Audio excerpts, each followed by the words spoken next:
De komst van de 150 vluchtelingen naar het multifunctioneel centrum De Wier houdt de mensen het bot dwanden in het dorp. Er binnen volop tarriedings bij lokale ondernemers. Het dorp is blij dat ze wat budgetten kennen voor de vluchtelingen. Tijdens de koffie hebben we ook met de collega's nog even over gehad. En het wordt wel positief gedragen door het dorp. Ja. Dickens is een van de ondernemers die door de gemeente vregen is om producten te leveren voor de vluchtelingen. Het ging met name om spullen voor gezinnen. Dat was de eerste indruk. Het verzoek was om luiers te leveren, babyvoeding, melkpoeder, koekjes voor de kinderen en dameshygiëne. Dus voor de eerste levensbehoeften, met name voor de kleintjes. In verzorgingshuis De Leijten wordt het eten voor de vluchtelingen sammelen. In de keuken wordt het dan kleermaken.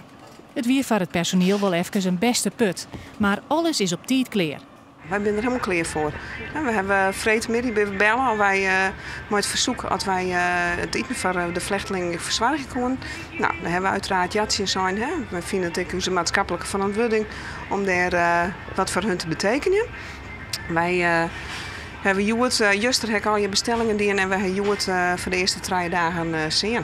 Wat ziet er al hier op het menu?